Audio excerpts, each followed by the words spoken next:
Fala galera, e aí gente, beleza? Gente, hoje eu vou gravar um vídeo para vocês, uma breve explicação, uma breve revisão sobre direito eleitoral, né? Não vou me aprofundar muito no tema, vou apenas dar um norte para você conseguir fazer o seu ritmo de estudo, né? E vamos lá, né? Olha, uma lembrança, se você ainda não deu like, dá um like no vídeo. Se você ainda não é inscrito no canal, te inscreve aqui embaixo no canal, só clicar aqui em inscrever-se e ativa as notificações para você ficar sabendo dos próximos vídeos que eu vou lançar. Beleza? Então vamos lá, vamos começar então.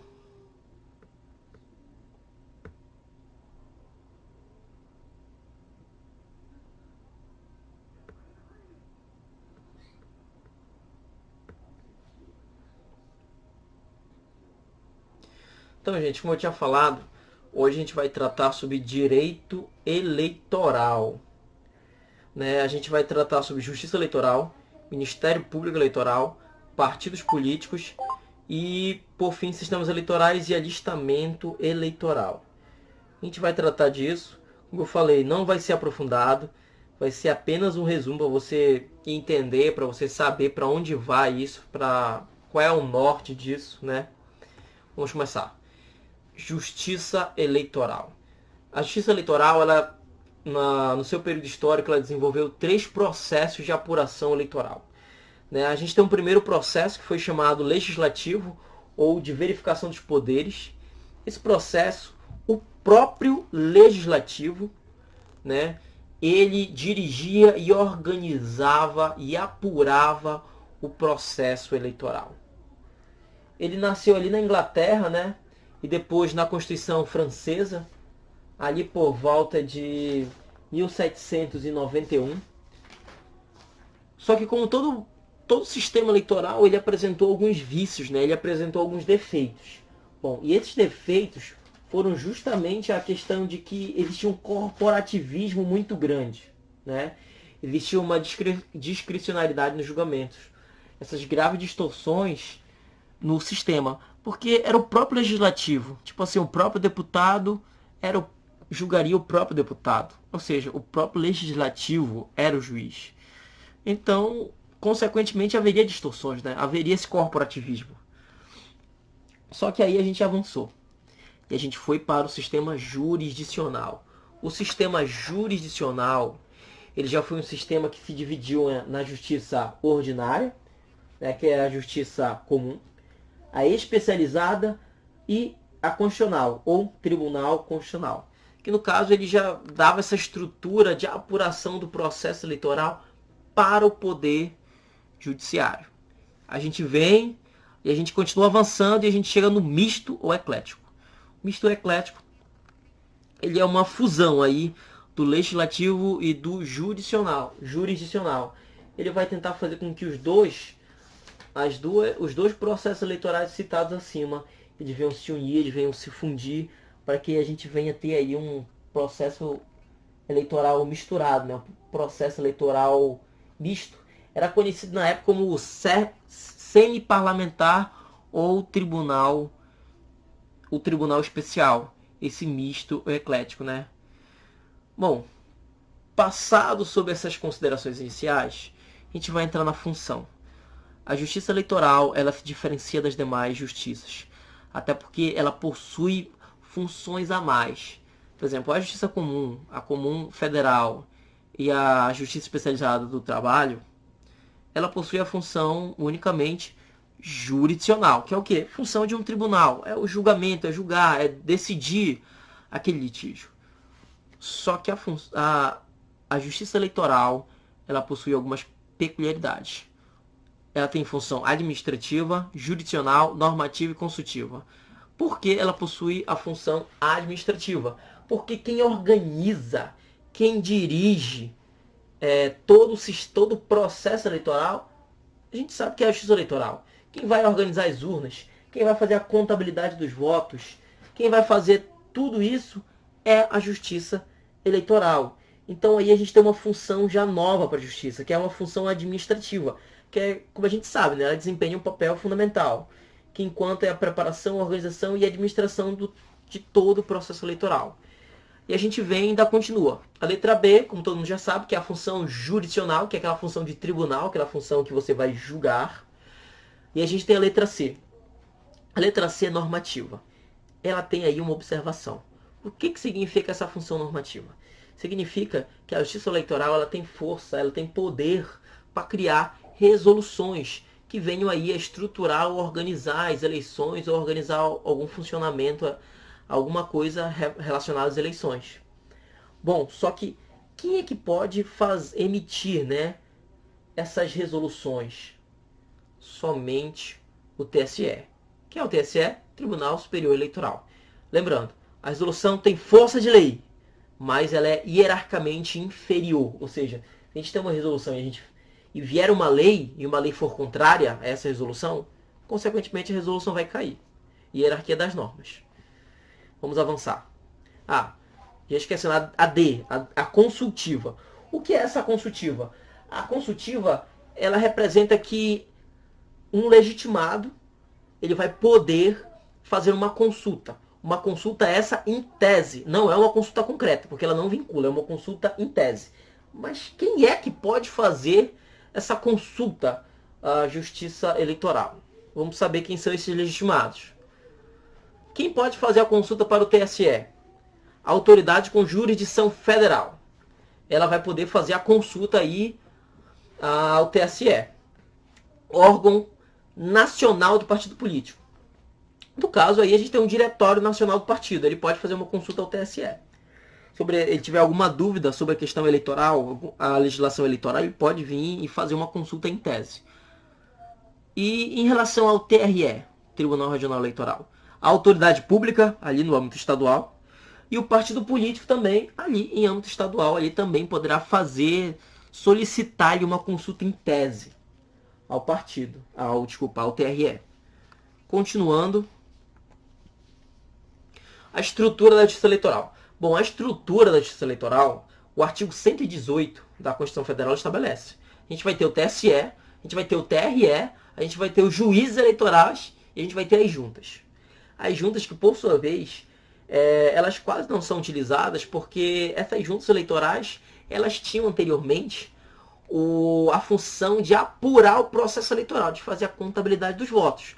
Porém, a gente todo mundo sabe que a gente tem as urnas eleitorais, né? Essas urnas, praticamente o resultado já sai de instantâneo. Então, as juntas eleitorais, elas praticamente perderam sua função. Mas elas estão ali de stand-by quando a gente necessitar. A Justiça Eleitoral, ela possui quadro próprio de servidores administrativos, ou seja, é feito um concurso público para selecionar esses servidores. Porém, ela não possui magistrados. Ela não possui juízes. Ela pega esses juízes de outros lugares.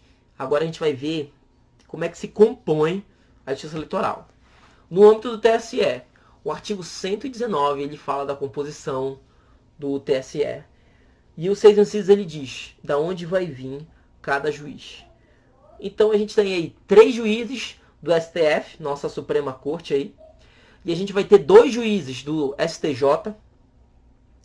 E a gente vai ter 2 juízes entre 6 advogados de notório saber jurídico e idoneidade moral, né, indicados pelo STF.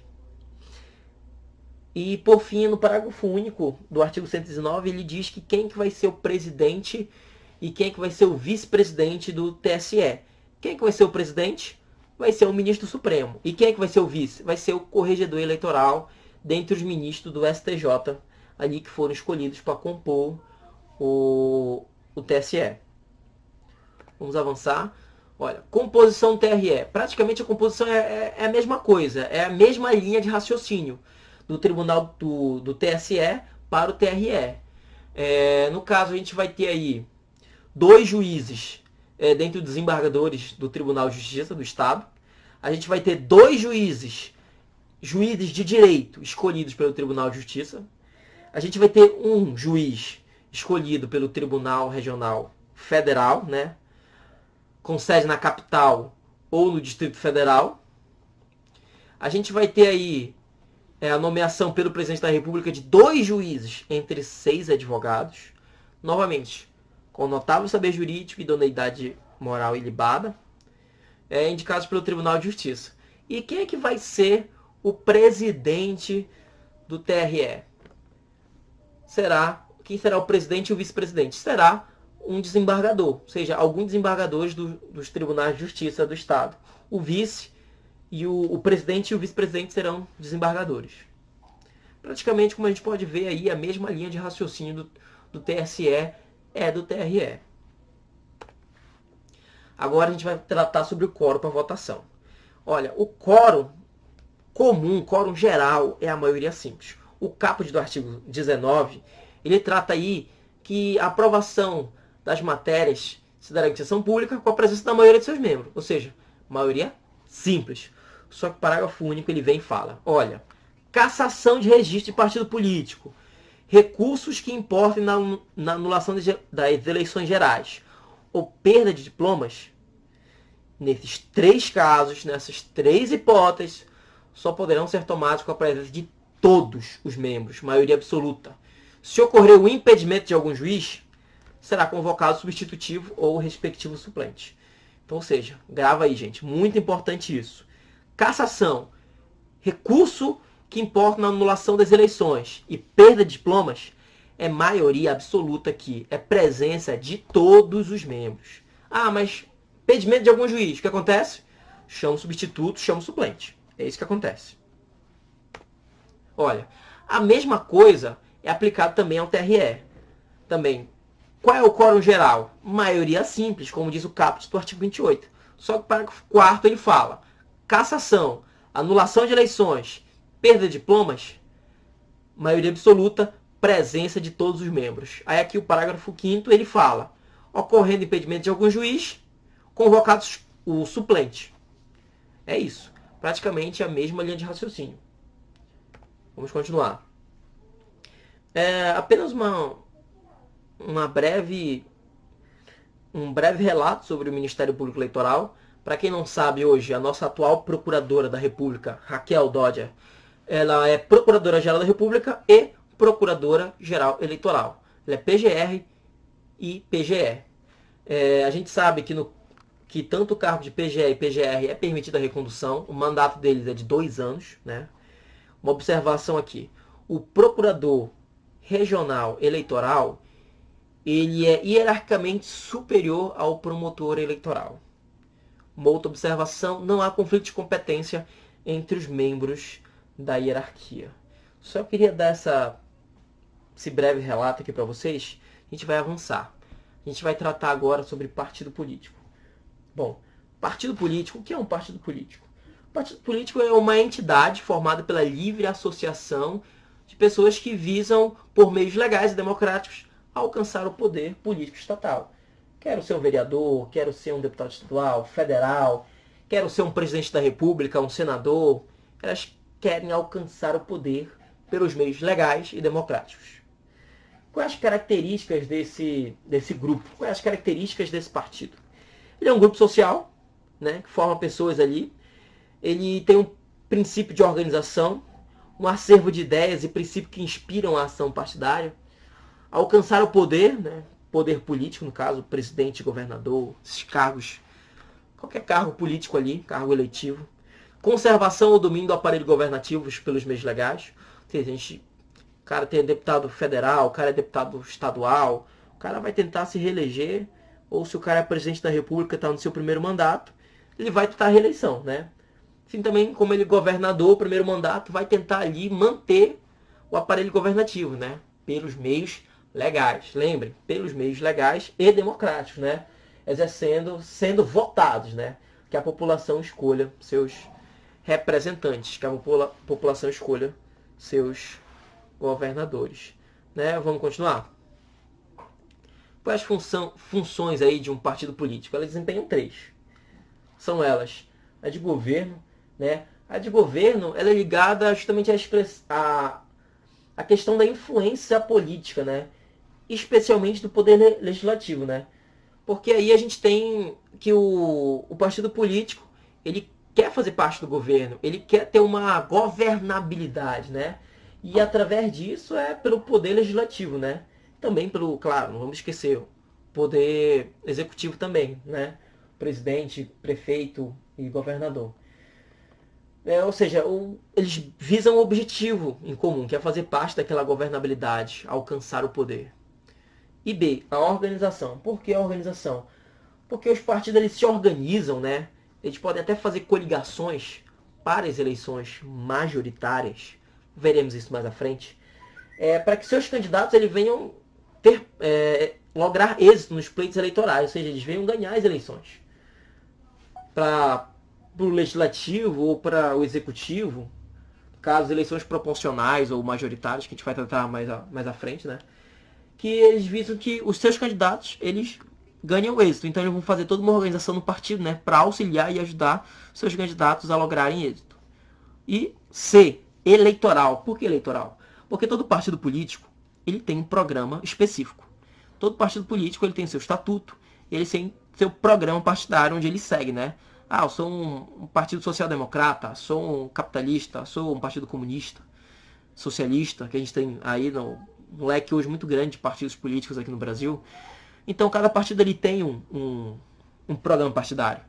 E esse programa partidário justamente ele visa auxiliar e orientar aqueles eleitores que mais se identificam com o partido, né? Nas questões de definirem seus votos. Então essas são as 3 funções do partido: governo, organização e eleitorado. Avançando, a gente tem aí a coligação partidária.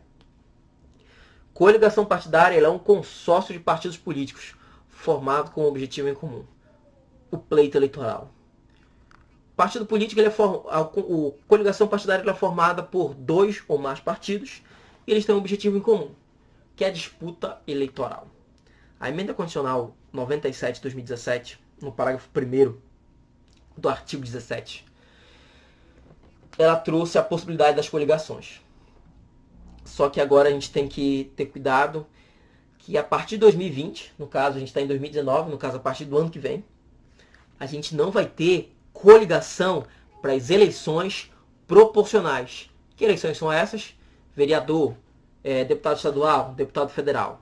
A gente não vai ter mais, não vai ser mais admitido coligações para esses cargos. Somente vai ser admitido coligações para as eleições majoritárias. Quem são essas eleições majoritárias?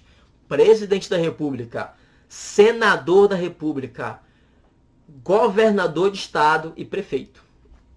Aí sim vai ser permitido a coligação para as eleições majoritárias.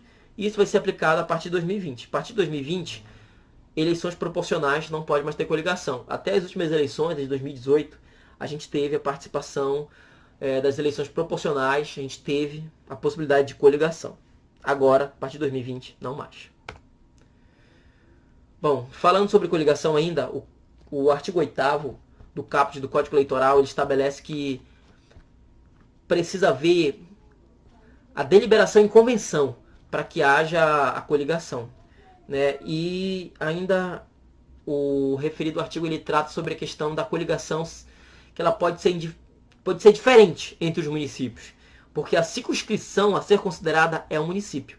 Então, cada circunscrição ela pode definir uma coligação diferente da circunscrição B ou da circunscrição C, que é considerado um município. Ou seja, partido A e B formam uma coligação, mas na subscrição de outro município, o partido A forma uma coligação com o partido Z. Até aí, nenhum problema. Aí uma observação. O TSE já decidiu que quando não há a deliberação em convenção sobre a questão da formação da coligação, os presidentes dos partidos políticos eles podem subscrever a formação da coligação, que ela vai suprir essa falta da formação da coligação em convenção. TSE já se manifestou sobre isso, então é essa a possibilidade. Até aí, tudo tranquilo, vamos avançar. A coligação ela deve ser homologada na Justiça Eleitoral e o nascimento dela ocorre da vontade da agremiação, ou seja, da vontade ali dos partidos políticos quererem formar a coligação, ou seja, de direito ela nasce ali na homologação da Justiça Eleitoral, mas de fato ela nasce com a vontade da agremiação ali, todos os partidos querem formar uma coligação. A gente vai agora a um ponto muito importante, olha só. foca aqui. Característica da coligação. O partido político, ele goza de personalidade jurídica própria. Coligação de partido político, ela não goza de personalidade jurídica própria, mas ela é detentora da personalidade jurídica pro tempore. O TSE se manifestou sobre isso. O que significa isso? Que durante o processo eleitoral, ou seja, durante o pleito de 2018, as coligações elas tinham personalidade pro tempore para atuarem naquele período eleitoral. Depois disso, elas perderam. Ainda, sobre a coligação, quando os partidos políticos decidem formar a coligação, a gente vai ter aí a escolha de um representante. Esse representante da coligação, ele vai ter legitimidade ativa para juizar ações, impugnar, representações, interpor recursos, contestar, ingressar como assistente, ser litisconsórcio. Né? E, consequentemente, os partidos políticos eles não vão poder praticar os atos isoladamente. Só que existe uma exceção. Quando a gente tratar da própria validade da coligação, que vai se dar durante a convenção até o tempo ali de impugnação dos registros da candidatura, conforme o artigo 6, parágrafo 4 da Lei das Eleições, a gente vai ter a possibilidade de haver um questionamento quanto à validade da própria coligação durante esse período. Bom, uma outra manifestação do TSE é a questão quando há inércia ali do representante da coligação, ele simplesmente tem uma questão que precisa da legitimidade dele ativa, ele precisa participar, ele precisa ingressar com algum recurso, e ele simplesmente fica ali parado. Tá vendo o barco tocar fogo e tá parado. Nesse caso, o TSE já se manifestou de que há a possibilidade de os presidentes dos partidos políticos que formam aquela coligação, por meio de seus advogados, de proporem recurso em nome da coligação. Então, se houver essa inércia aí do representante do partido político, né, em propor alguma coisa, os partidos eles vão poder, através da manifestação de todos os presidentes dos partidos, desde que eles sejam representados, né, por seus advogados, entrar com algum recurso aí em nome da coligação. Avançando. E quando é que vai se extinguir a coligação? Bom, pelo fim das eleições. Qual é o objetivo da coligação? É a disputa eleitoral. No caso, acabou as eleições? Bom, o objetivo aqui, então, se findou, que era disputar o pleito eleitoral. E aí, na letra B, a gente tem um distrato, né? Quando a gente tem 2 ou mais partidos, eles decidem acabar, a gente não quer mais, a gente não concorda mais, não dá mais certo, vamos desfazer a coligação. Aí pronto, aí a coligação acaba. Letra C, a extinção de partido político. Aqui uma observação, só vai ser extinta essa coligação quando elas contarem com 2 partidos políticos, o A e o B. O B, ele se extingue, né? A extinção de um partido político, só fica o A. Consequentemente, a gente vai ter aí a extinção da coligação, porque a coligação ela não se sustenta apenas com um único partido. Perdeu o objeto. E a letra D, que é a desistência de candidatos sem substituí-los, né? Como a gente sabe. Qual é o objetivo da coligação? É ali a disputa do pleito eleitoral. E para disputar o pleito eleitoral, a coligação precisa ter candidatos. O que acontece se a gente tiver 10 candidatos, esses 10 candidatos desistirem e não forem substituídos? A gente perde o objeto também. A coligação é extinta. Eles têm que ser substituídos para a gente continuar a ter aí a coligação. Agora, a liberdade de organização. O partido político ele tem a liberdade de querer se organizar conforme a observância da lei, né? Ele não tem aí uma liberdade absoluta, mas a liberdade dele é relativa. Tem que ter a observância da lei. Observância como? Olha, a lei ela já estabelece que é vetado o partido em caráter paramilitar, a instrução militar e a questão de uso do uniforme, né? Porque caracterizaria uma ameaça à democracia. A gente teria a nossa democracia ameaçada. E não é isso que a gente tem, né? Hoje, atualmente, o melhor regime é a democracia. Então, a gente quer manter ela. Então, essa questão paramilitar, instrução militar e uniforme ameaçaria a democracia, né?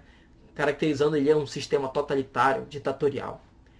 né? Os partidos políticos, conforme dispôs o artigo 17, parágrafo 1º da Constituição Federal, eles têm a autonomia para fazer a sua estrutura interna, seus órgãos provisórios e permanentes, organização e funcionamento e critério para a escolha aí de seus candidatos. Vamos avançar.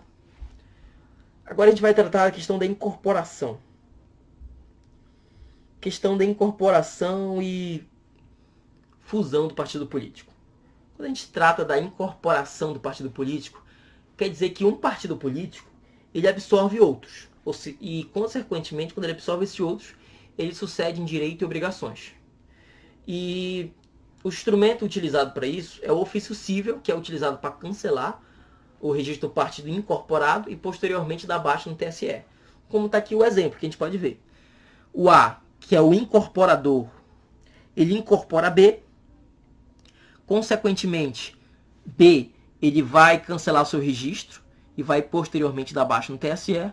E a gente vai ter a existência apenas do partido A, que é o partido incorporador. E o B e o A vai suceder o B em todos os seus direitos e obrigações. Continuando. A letra C. Letra C não, desculpa. Fusão. Continuando, fusão. Quando a gente tiver a fusão ela significa a criação de um novo partido. É quando dois ou mais partidos eles se unem para formar uma nova agremiação. Partido A mais o partido B se unem e formam quem? Partido C.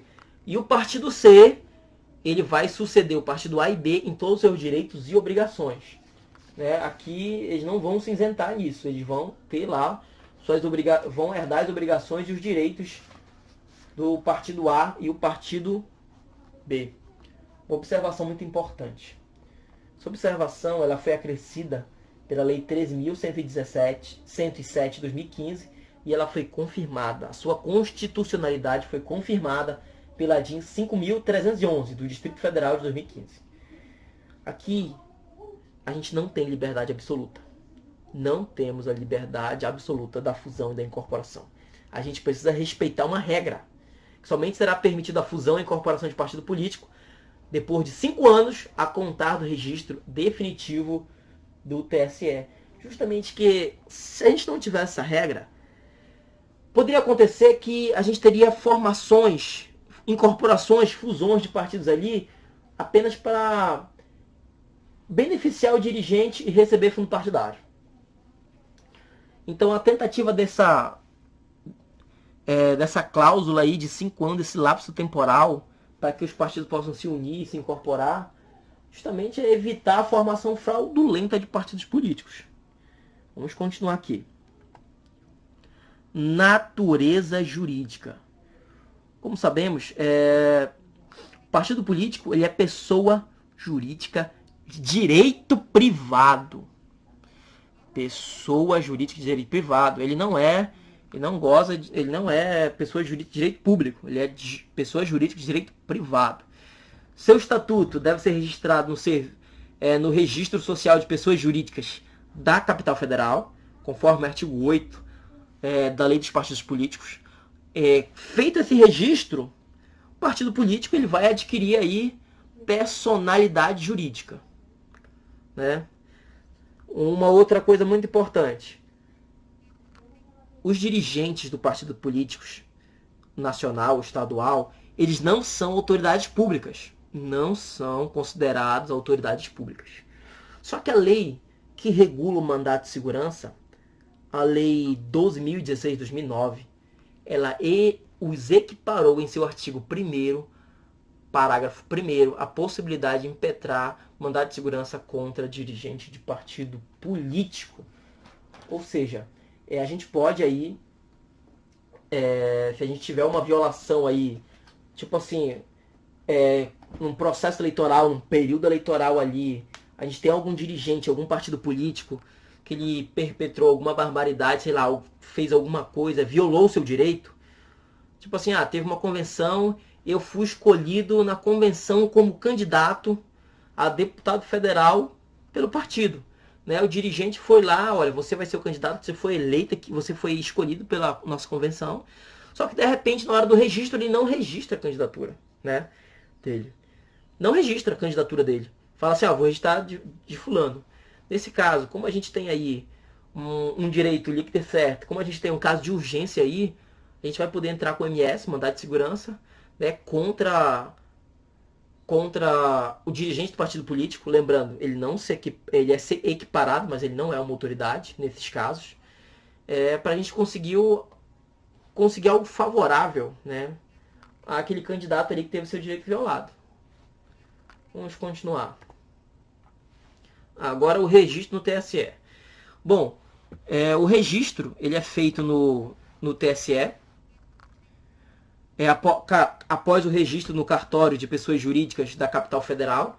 Após esse registro de pessoas jurídicas da capital federal, a gente tem que levar esse registro no TSE para que o TSE, observar os requisitos constitucionais, né, da lei dos partidos políticos, a resolução número 23, fazer a homologação do registro do partido. E lembrando que esses requisitos vão ser demonstrados ali na hora do protocolo do requerimento do registro.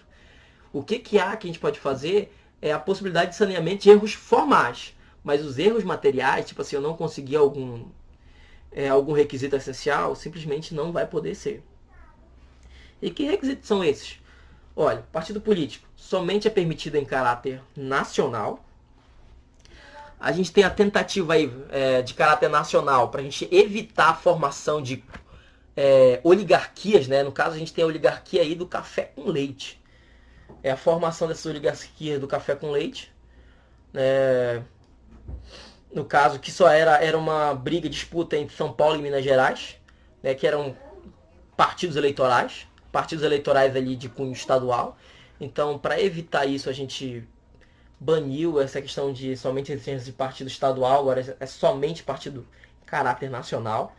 Formação do partido precisa se dar no máximo até 2 anos, com apoiamento de eleitores não filiados a partido político, de pelo menos 0,5% dos votos válidos, apenas da Câmara dos Deputados Federais, distribuídos em 1/3 ou mais dos estados, né? E olha, é vedada a assinatura de eleitores já afiliados a partidos políticos. Como eu havia falado, aquele eleitor que já possui filiação em partido político, infelizmente ele não vai poder aí ajudar na formação desse partido político, né? Felizmente ou infelizmente.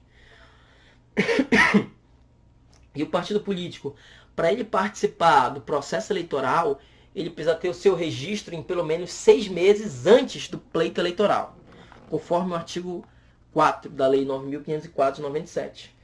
Fazendo esse registro, cumprindo esses requisitos, beleza. Ele vai garantir aí a sua participação nas eleições. Continuando. Financiamento partidário. Aqui é uma questão bem importante aqui. Nosso sistema de financiamento partidário é um sistema misto de financiamento, né? A gente recebe recursos tanto do Estado quanto de particulares, né? Pessoas físicas podem fazer doações. E pessoas jurídicas? A gente viu muito isso nas eleições passadas. Podem? Não mais. Pessoas jurídicas não podem, agora é vetado. Pessoas jurídicas, elas não podem fazer mais doações para partidos políticos. Somente pessoas físicas. E vamos verificar agora essas fontes de recursos que a gente pode receber, que os partidos recebem. Primeiro, fundo partidário, né? Doações privadas de pessoas físicas e partidos políticos. Partidos políticos, eles podem fazer doações uns para os outros. Comercialização de bens, comercialização de serviços, sobras financeiras da campanha eleitoral e aplicações financeiras, ou seja, aqueles rendimentos, aquelas aplicações financeiras que a gente tem, tipo assim, títulos públicos, CDB, ações, e por aí vai. A gente pode utilizar essas aplicações financeiras também. Bom, a gente tem um fundo partidário. A gente cabe destacar que existe um fundo especial de financiamento de campanha, né, previsto no artigo 16 do Código Eleitoral. E como eu havia falado, o artigo 38 da lei dos partidos políticos, ele veda a doações de pessoas jurídicas, né? A gente tem essa vedação. Antigamente era permitido, mas devido aos escândalos que a gente teve, as dificuldades, né, ameaças ali, digamos assim, a democracia, da questão de financiamento das pessoas jurídicas aos partidos políticos, a gente teve isso vetado. Aí agora a gente vamos falar sobre a questão do acesso à distribuição dos recursos. É qualquer partido que consegue? Não, não é qualquer partido que consegue. Vamos ver como isso vai ser dado, né? A cláusula é chamada cláusula de desempenho.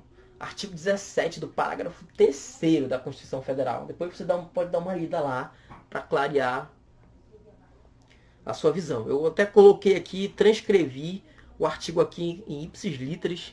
É um artigo muito importante. O parágrafo 3º ele fala que o acesso ao fundo partidário e o acesso ao gratuito à rádio e televisão, ele vai se dar de forma alternativamente. Ou seja, essa é a cláusula de desempenho. Para que os partidos venham ter acesso ao fundo partidário, eles precisam cumprir certos requisitos. E esses requisitos são cumulativos? Não. O parágrafo 3º já fala. São alternativos. Ou é um ou é outro. Vamos lá? O inciso 1º ele fala desse primeiro requisito. Que é esse primeiro requisito? É que nas eleições para deputados da Câmara, deputados federais, se exige um mínimo de 3% dos votos válidos distribuídos em pelo menos 1/3 das unidades da federação, com no mínimo de 2% dos votos válidos em cada uma delas, né? Ou seja, você tem ali seu partido A vai disputar eleições aí em todo o território nacional e ele tem que ter pelo menos 3% de votos válidos, né, da população distribuídos em pelo menos 1/3 das unidades da federação, garantindo em cada um mínimo de 2% dos votos válidos em cada uma delas. Esse é o primeiro requisito. Qual é o segundo requisito? Tiverem elegido pelo menos 15 deputados federais em pelo menos 1/3 das unidades da federação. Tá, peraí, eu não alcancei o inciso 1º, eu não consegui 3% dos votos válidos para a Câmara dos Deputados, mas eu consegui 15 deputados federais. Beleza, são critérios alternativos. Você está dentro, você vai poder ter acesso à distribuição dos recursos, né? Ao fundo partidário. Lembrando, esses requisitos aqui, eles são progressivos, ou seja, eu preciso cumprir os requisitos, tanto do inciso 1º quanto do inciso 2º, até 2030. Caso o partido político não atinja em cada eleição, aplica-se o critério alternativo, que também é progressivo, ou seja, ou é o inciso 1º ou é o inciso 2º. Vai ser mais ou menos assim. No inciso 2, a eleição de um número mínimo de deputados federais precisa se dar em 9 estados. E ela precisa ser um número progressivo. Eu preciso ter 15 logo de cara? Não. Eu posso ter 9 deputados, 11, depois 13, depois 15. Subsequentemente, nas eleições de 2018, 2022, 2026 e 2030. O critério é progressivo. Lembrando, é critério alternativo. Ou é inciso 1º, que é 3% dos votos válidos ali na Câmara dos Deputados Federais, o partido precisa obter, ou é a questão de eleger 15 deputados até 2030. Critério progressivo esse. Não é tipo assim, próxima eleição já precisa ter 15, não. Critério progressivo até 2030. Beleza, mas e se o partido chegar em 2030 não cumprir os requisitos? Ele não vai ter direito ao fundo partidário. É isso. Tá, mas o que acontece com os candidatos que forem eleitos? Os candidatos que forem eleitos, conforme o artigo 17, parágrafo 5º da Constituição Federal, ele poderá se afiliar a outro partido político que cumprir os requisitos sem a perda do mandato. A gente vai ver na frente, mais na frente, que tem algumas formas que aquele candidato que foi eleito ele pode perder o seu mandato, devido à infidelidade partidária. E isso daqui é uma exceção à infidelidade partidária. No caso, o partido que ele não cumpriu os requisitos, o candidato vai dizer, olha, eu vou migrar para um partido, vou me filiar a um partido que cumpriu os requisitos. Certo? Vamos continuar. Tá aqui o parágrafo 5º, né? Ele fala, ao eleito que por partido que não preencher os requisitos previstos no parágrafo 3º deste artigo, é assegurado o mandato e facultada a filiação sem perda do mandato a outro partido que tenha atingido os requisitos. Então, repara, o candidato que ele foi eleito pelo partido A, mas o partido A chegou em 2030, ele não cumpriu o requisito para ter acesso ao fundo partidário, o candidato que foi eleito para esse partido A, ele pode, olha, vou me filiar ao B, porque o B cumpriu esses requisitos. Facultativo dele, né? Se ele quiser ou se ele quiser permanecer. E ele não vai perder o mandato. Importante isso. E aí vamos continuar. Do fundo partidário. O artigo 41, linha A. Olha só, 5% do fundo partidário vai ser distribuído igualmente entre todos os partidos que atendam os requisitos constitucionais de acesso ao fundo partidário. 5% desses recursos vão ser divididos em partes iguais. Tá, Carlos, mas e os outros 95%? Os outros 95% vão ser dados de forma proporcional ao desempenho de cada partido político nas eleições. Entendeu? 95% vai ser pelo desempenho desses partidos nas eleições e 5% de forma igual para todos. Garantir ali aquele mínimo, né? Doações privadas. As doações, ela é um ato de liberdade da pessoa física, que pode doar a qualquer momento ao partido político. Desde que essas doações sejam contabilizadas e auditadas. Elas têm que ser contabilizadas, têm que ser auditadas. Também, o partido político pode conseguir dinheiro, né, para financiar suas campanhas, suas eleições, pela comercialização de bens e eventos. Né? No caso, a venda de produtos e a cobrança de jantares e eventos, que eles podem fazer isso. O artigo 31 da Lei dos Partidos Políticos, a proibição das doações de partidos, de pessoas jurídicas, né, de qualquer natureza. E aqui eu coloquei o artigo 31 para a gente saber de quem é que não pode fazer doação ao partido político. Governos estrangeiros ou entidades estrangeiras, entidades de classe ou sindical, entes públicos ou pessoas jurídicas, pessoas físicas que exerçam função ou cargo público de livre nomeação e exoneração. Cargo adjunto, né? Livre exoneração, nomeação. Ou cargo ou emprego temporário, ou emprego público temporário. Ressalvado, claro, os afiliados a partidos políticos eles podem. Mas essa galera aqui, eu tenho uma função, eu tenho um cargo público temporário, somente isso, eu não sou filiado a nenhum partido político, você não vai poder doar, porque você não está incluído nessa exceção. Bom, aqui como a gente sabe, o partido político ele tem um dever de prestar contas, né, a Justiça Eleitoral, ele tem um dever de anualmente estar enviando seu balanço contábil do exercício findo, né? No caso, os partidos políticos, eles têm que enviar, no caso esse ano, o exercício de 2018, né? Conforme o artigo 32 da Lei dos Partidos Políticos. A gente tem alguns vícios do sistema partidário, né? A gente pode dizer que existem 3 vícios, né? Que é a questão da individualização, o excesso de partidos políticos, isso é evidente. Se eu não me engano, a gente possui mais de 32 partidos políticos e tem mais alguns em criações, né? Em criação. E a gente tem um baixo índice de democracia, né? Até porque os partidos políticos, praticamente devido a essa grande variedade, 32 partidos, querendo ou não, o programa partidário deles não diverge muito. Até porque a gente não tem várias ideologias diferentes uma da outra. A gente acaba tendo esse baixo índice de democracia, né? Esse baixo índice de representatividade. Sendo isso, a gente tem até partidos anões, né? Partidos ali que são partidos bem pequenos, que sobrevivem ali apenas com fundo partidário ali. Partidos bem pequenos, que essa questão do acesso à distribuição dos recursos ao fundo partidário, que vai se dar até 2030, vai complicar a vida desses partidos, né? Vamos descobrir como isso vai ficar em 2030. Se eles vão conseguir cumprir os requisitos constitucionais ou não. Até lá, teremos muita briga. Bom, sistemas eleitorais. Aqui a gente tem um sistemas eleitorais de maioria simples. Esse de maioria simples é quando não há aquele segundo turno. Né? O exemplo, a gente tem um senador, o próprio senador da República, né? O artigo 46 da Constituição Federal, ele fala que senador, ele não terá segundo turno, é maioria simples, né?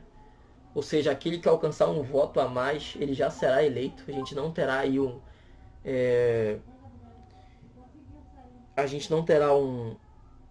um segundo turno. E também prefeito. Cidades com até 200 mil eleitores. Ou seja, de 200 mil eleitores para baixo, a gente vai ter a maioria simples, não vai se necessitar de segundo turno, né? E em relação à maioria absoluta, possibilidade de segundo turno. Quem são esses da maioria absoluta? O presidente da República, governador do estado, que não está aqui, mas também a gente tem o prefeito, com mais de 200 mil eleitores, cidades ali com mais de 200 mil eleitores, vai ter que haver o segundo turno, né? A gente vai ter aí uma maioria absoluta. Lembrando que a gente leva em consideração apenas os números de votos obtidos pelo candidato, né? Continuando. No caso do senador da República, como eu havia falado, que ele vai ganhar a eleição apenas pela maioria simples, né? Porque a gente vai ver aqui que o senador da República, ele é o representante dos estados, e os estados, cada estado elegerá apenas 3 deputados, e eles são eleitos pelo princípio ali majoritário. Tá aqui, ó, parágrafo primeiro. Cada estado e distrito federal elegerá seus 3 senadores com mandato de 8 anos, são 2 legislaturas, e será renovado de 4 em 4 anos, alternadamente, por 1 e 2 terços, né? E cada senador será eleito com 2 suplentes. Ficarão escolhidos 2 suplentes, e aí a gente vai ter a eleição por maioria simples para o senador da República. Lembrando que território federal não tem Senado, não tem senador, tem apenas Câmara dos Deputados. Tá aqui como eu havia falado. Do sistema proporcional, o território não possuirá o Senado Federal, não possuirá nenhum senador, mas aqui a gente tem a figura do deputado, que o deputado ele é o representante do povo, eleito pelo sistema proporcional, né, escolhido pelos estados e no seu território e no Distrito Federal. Cada território, o território federal, ele elegerá apenas 4 deputados, sendo esse número de deputados nos estados sendo proporcional ao número de habitantes, né? E será garantido o mínimo de 8 deputados, né? Tenha pelo menos 8 e no máximo 70 deputados. Já é exemplo disso o estado de São Paulo aí, que tem 70 deputados. Ele é o número máximo de deputados. 70. Questão do alistamento eleitoral, né? O alistamento eleitoral ele é um procedimento administrativo eleitoral, né? É um procedimento que o alistamento eleitoral é quando aquela pessoa, aquele cidadão ali que completou a idade de 18 anos, ele já se torna ali um eleitor obrigatório, ele vai ali procurar a justiça eleitoral para fazer o seu alistamento eleitoral, ou seja, ele vai tirar o título eleitoral dele. É somente a partir de 18? Não, claro, a gente tem um facultativo. Facultativo de 16, acima de 16 anos, abaixo de 18 anos. Ele é o facultativo, ele não é obrigado. Ele pode ir lá e tirar o seu título, mas acima dos 18 anos é obrigatório. Aí a gente tem uma diferença que domicílio eleitoral ele é diferente do domicílio civil. O domicílio eleitoral ele é caracterizado quando, por mais que você more, tipo assim, eu moro em Belém, mas eu quero disputar uma eleição em Salinas. Vai ser verificado o seu domicílio eleitoral. Como assim? Você tem... eu tenho um comércio lá, beleza. Você tem um domicílio profissional ali. Eu tenho uma relação afetiva ali com as pessoas. Eu tenho um convívio ali em Salinas. Salinópolis, no caso. Ou seja, o domicílio eleitoral ele é algo bem mais amplo, né? Já o domicílio civil ele é um pouco mais fechado. Eles são diferentes. E a gente tem a capacidade eleitoral ativa, que é aquela votar, e a capacidade eleitoral passiva, que é ser votado, quando você disputa algum pleito eleitoral. Olha, o artigo 14 aqui fala da questão do... Artigo 14 do parágrafo 1º, ele fala a questão do alistamento eleitoral. Né? Quem é obrigatório? Esses primeiros, maiores de 18 anos. Não há dúvida, essa galera aqui é obrigatório, eles vão ter que se alistar. Vão ter que tirar o seu título eleitoral. E os facultativos? Quem são os facultativos? Os facultativos, eles são os analfabetos, os maiores de 70 anos e os maiores de 16 e menores de 18. Tá, os analfabetos, eles são facultativos, mas se eles quiserem, eles podem. Mas o que acontece se o analfabeto ele se alfabetizar?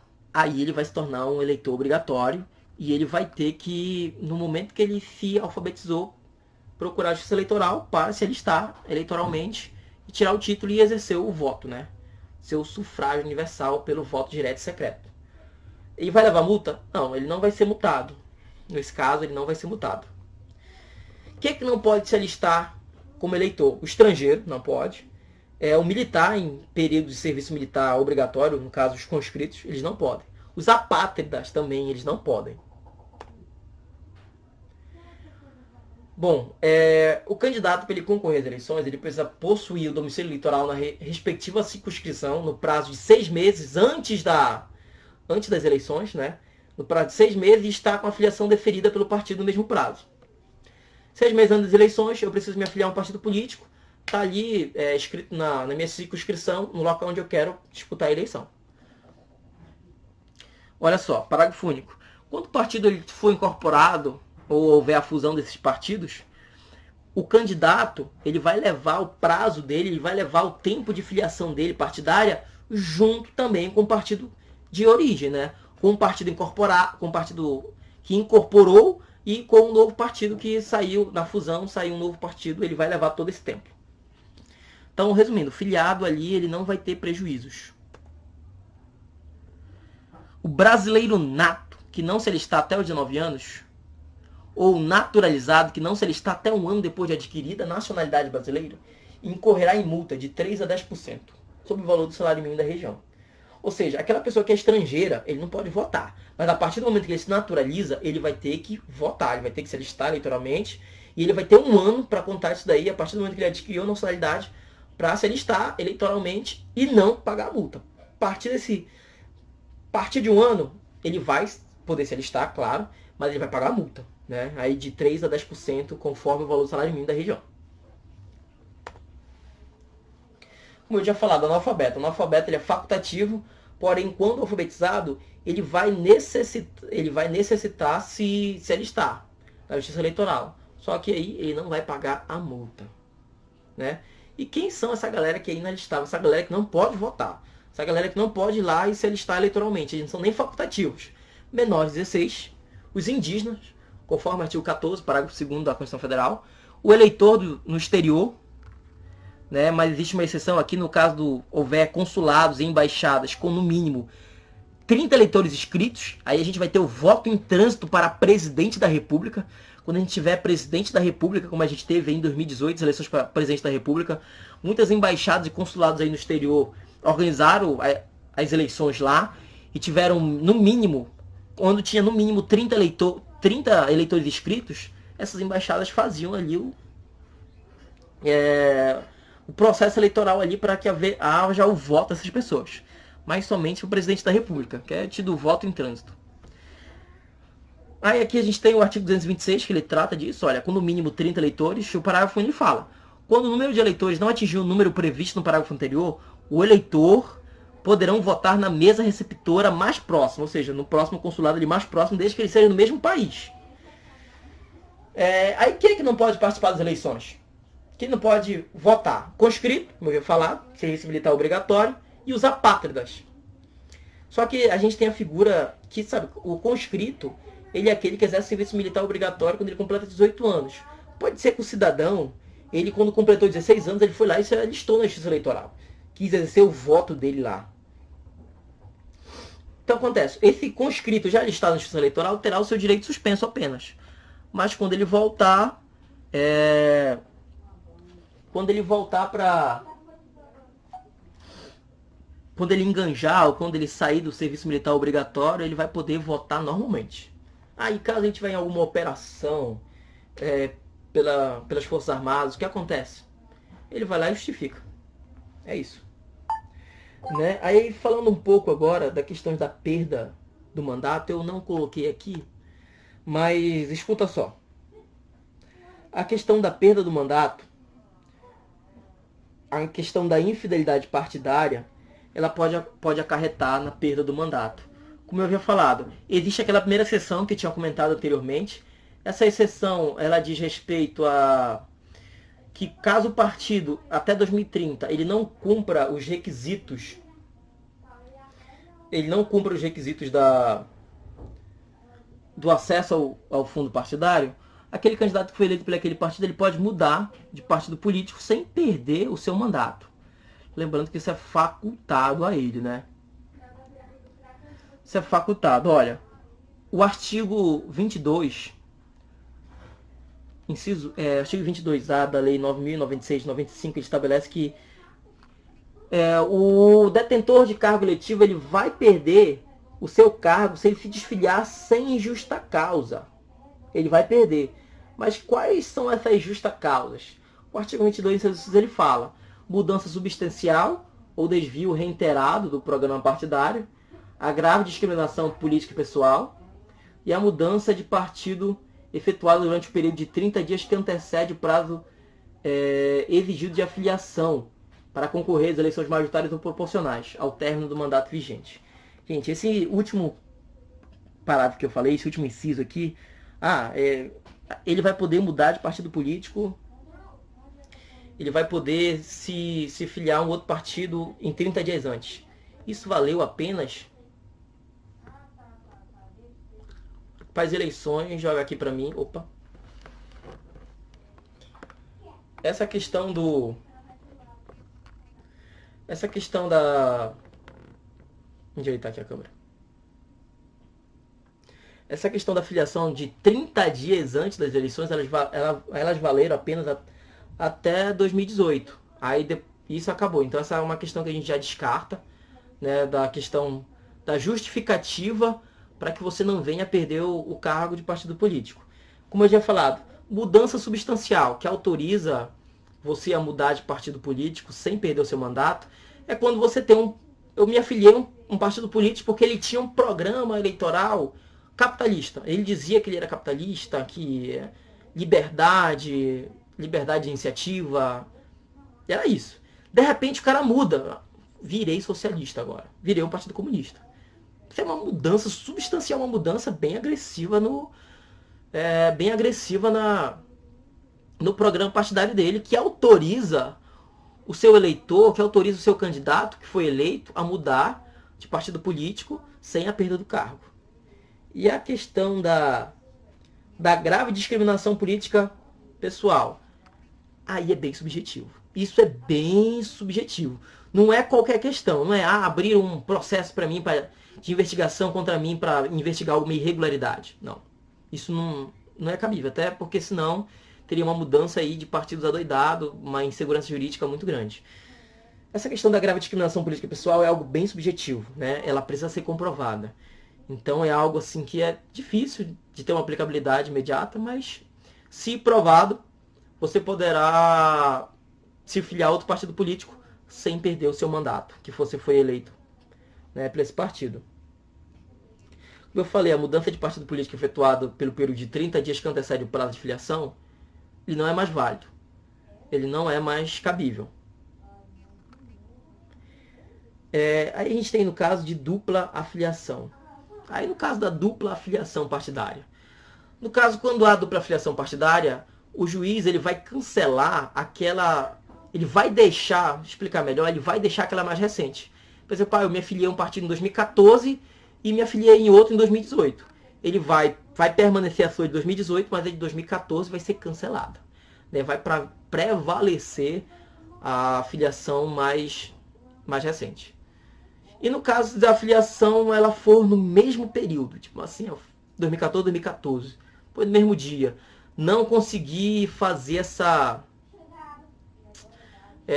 diferenciação do lapso temporal, você vai ter aí o seu desligamento dos dois partidos políticos, né? Você vai ter o seu cancelamento daí das duas eleições. Uma outra coisa, quando é que eu perco meu mandato? E se o partido político ele me expulsar, eu perco meu mandato? Não. Entendimento já do TSE que a perda do mandato ela é quando você, eleito pelo partido A, decide voluntariamente eu quero me filiar ao partido B. Quando você faz isso por ato voluntário seu, você, sem justa causa, você comete o ato de infidelidade partidária, então, consequentemente, você vai ter a perda do mandato. Mas se o partido me expulsar, aí já foi ato do partido. O partido que ele quis me expulsar. Então, nesse caso, não vai ter... Você não vai perder o mandato. Você vai continuar com o mandato nesse caso. Então, gente, eu finalizo por aqui a questão da nossa revisão de direito eleitoral. Espero que tenha ficado bem claro. Espero que vocês tenham entendido. É isso. Então, galera, até o próximo vídeo. Olha, não esquece de se ativar no canal. Não esquece de se inscrever, dar aquele like, ativa as notificações. Até a próxima, gente.